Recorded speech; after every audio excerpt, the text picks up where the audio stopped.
Listening 1. Changing ways to climb the ladder. Listen for main ideas. Page 132. How many of you are currently working? Right. Now, how many of you would like to be in exactly the same jobs 5 or 10 years from now? None? Well, I assume that one of the main reasons you're continuing your education is so that eventually you can get your dream job. Of course, the right education or training is important, but take a minute to think about the answer to this question. Say you want to be the next CEO of a giant company. What steps, other than getting a strong education, should you take to reach that goal? The answer you give to that question today is probably radically different than the answer that students sitting in those seats gave 25 or 30 years ago. In fact, today's career path is very different from the one that was common even a few decades ago. Today, I'm going to talk about these two different models of career advancement. First, let's focus on the more traditional model for advancement. A good picture of this model would be a business person climbing up a single ladder, one step at a time. In this situation, a worker would start at a large company just out of high school or college. The worker would stay with the company, receiving promotion after promotion, and rising from the bottom of the ladder, perhaps working in the mailroom, to working in an office, to managing, and so on. Are there any questions? Yes. So these workers would just stay at the same companies for their entire careers? Exactly. Traditionally, workers were usually loyal to their companies. They devoted their entire working lives to the same company. This is true about both office work and physical work, like working in a factory. The workers stayed at the company and climbed the ladder as far as they could, at which point they would simply stop moving up.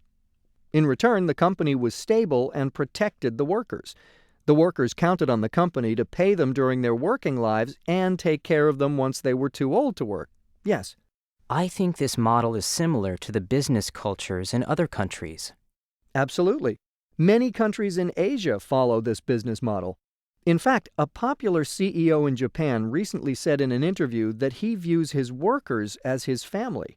He feels responsible for them, just as they feel a responsibility to the company. Not surprisingly, this model works best in cultures that have more traditional family structures. Specifically, this model works well when the father can devote a lot of time to work and the mother is able to stay at home with the family. This traditional model is very different from the second model that I want to talk about today. The second model is one that you will probably be more familiar with. In contrast to the single ladder model, try to picture a person climbing several different ladders, stepping from one step on one ladder to a step on another ladder. In other words, instead of staying at one company, hoping for a promotion, these workers move from one company to another. Sometimes the move is sideways. By that I mean, sometimes the person leaves one position at a company for a similar position in a different company, maybe for better pay or for the promise of a quick promotion. On the other hand, often the worker is able to move to a position 1, 2, or even 3 steps higher than their previous position. In fact, jumping up a few steps at a time, something that would be almost impossible in a traditional career path, is actually quite common in this model. And now business leaders are getting to the top an average of 4 years faster than in the days of the traditional model. In the new model, workers are starting their careers at smaller companies rather than bigger ones. They move in and out of companies as positions open, and they can move faster or more slowly toward their goal depending on their personal situations. Questions? I can see why someone would want to move quickly up the ladder, but why would someone want to move more slowly? That's a great question, and it moves us into the final part of this lecture. Why would someone want to slow down their career path? Well, now that the traditional family structure has changed and women are a major part of the workforce, the needs of the workers to balance career and family have changed. Men often want to spend more time with their children than they were expected to spend in the past. This social change is definitely a main reason for the change from a traditional single ladder model to a many ladder model. Another reason many companies no longer take care of their workers the way they did in the past is because of economic change. Workers can no longer count on continuing to receive money from their employer after they turn 65 and retire. As a result, workers usually don't feel the same sense of loyalty that they used to. Their attitude is to learn as much as they can at one company before moving on to another. Although this model might make some more traditional workers uncomfortable, it has become very common in North America. In fact, this year, approximately 87% of all workers will be engaged in the new model as they climb to the top of their professions. Listening 1. Polar bears at risk. Listen for main ideas. Page 176. Here on Wrangel Island, a team of scientists watches 3 polar bears that grip the edge of the ice. To these scientists, the polar bear's fragile hold on the ice is a symbol of their slipping hold on a disappearing world. Wrangel Island is part of Russia and is located in the Arctic Ocean. It is home to one of the largest concentrations of polar bears in the world. This team of scientists has been doing research on the polar bears in this area for more than a decade. They hope to gain knowledge from their research that will help the polar bear in the future. The information they have gathered so far is alarming. Their research suggests that not only is the population of polar bears decreasing, but the size of the bears themselves is also decreasing. The scientists have concluded that the polar bear is facing a crisis as a result of climate change. Their research shows that climate change is having a devastating effect on the polar bear habitat, the ice. Most people have read that the ice caps are melting because of climate change, but for most of us this problem feels very distant. But it is not for the polar bear. The polar bear is a creature of the ice. The ice is its home. Its body is specially adapted to the cold, with a double layer of fur and hollow hairs that work to trap the animal's body heat to keep it warm in the freezing temperatures. Pregnant polar bears build dens in the ice, often far from dry land.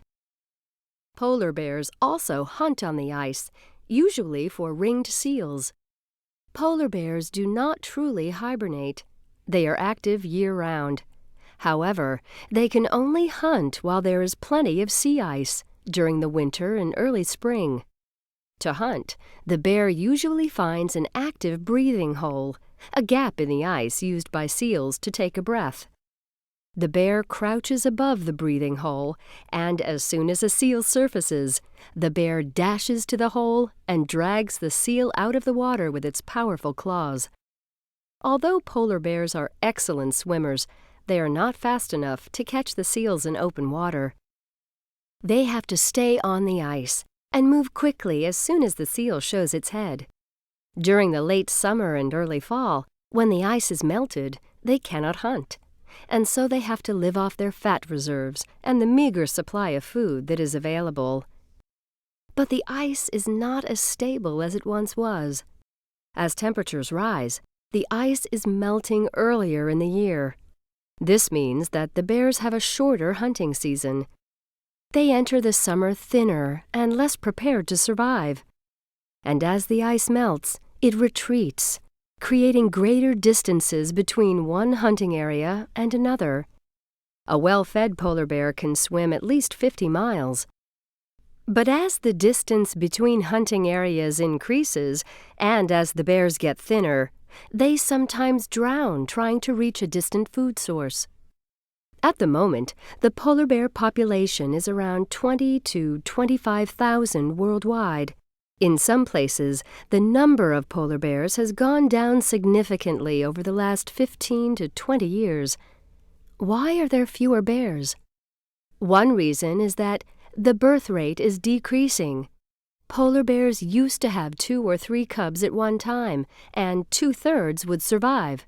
Now, 1 cub is the norm, and not as many of the cubs survive to adulthood. Polar bears are also smaller than they used to be. In the past, an adult male polar bear might weigh up to 1,800 pounds. Now most weigh less than 1,000 pounds, about half the size. Females might be only 300 to 400 pounds. so both males and females have become much smaller. This could be because the bears are thinner, losing weight as their food becomes harder to find. But their skull sizes are smaller too, suggesting that changes are more permanent, not simply a result of a short-term change in food supply. The problems facing the polar bear are potentially disastrous. Scientists are working to better understand the role humans are playing in climate change and what actions can be taken to address its impact. Conservationists are also trying to come up with ways to help the bears survive despite the shorter winters. A short-term solution may be to create land refuges for them, because their survival at the moment depends on the availability of ice and food. If people can provide these magnificent animals with a safe place to live and find food for a short while, hopefully the polar bear can adapt to its changing environment. Listen for details. Page 7. Listen again to listen for main ideas.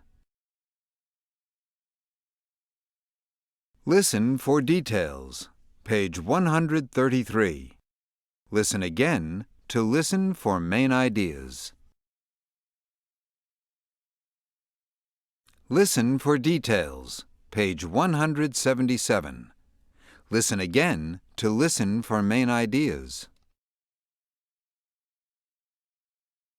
Listening skill. Listening for main ideas. B. Page 9. What do you need to start a new business and make it succeed? Many people would answer that what you need is a great idea. Others would say money. Of course, money and ideas are important. Unfortunately, when people think about starting a new business, they often ignore the single most important factor in the success of any company: people. Only people can make those great ideas happen.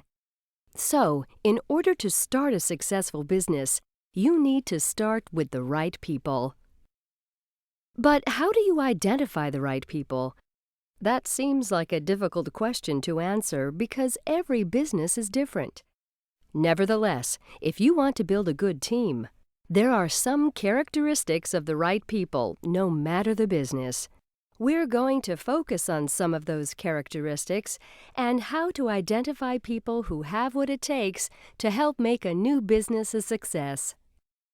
First of all, your new business will need people who understand your vision and share your commitment to it. In other words, you need to build a team that truly understands what your goals for the business are. Your new business will also need people who are creative, independent thinkers. You can't build a successful business based on your ideas alone. You want your business to be a place where people learn from each other and inspire each other to do their best work.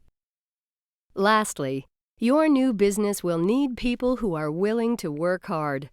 You need to find people who are ready to put in the long hours and all the hard work it takes to build a successful business. No, starting a new business is not easy. Perhaps you've got a good business idea. Perhaps you have the money you need. But that's not enough to guarantee success. It's the people you hire that matter most.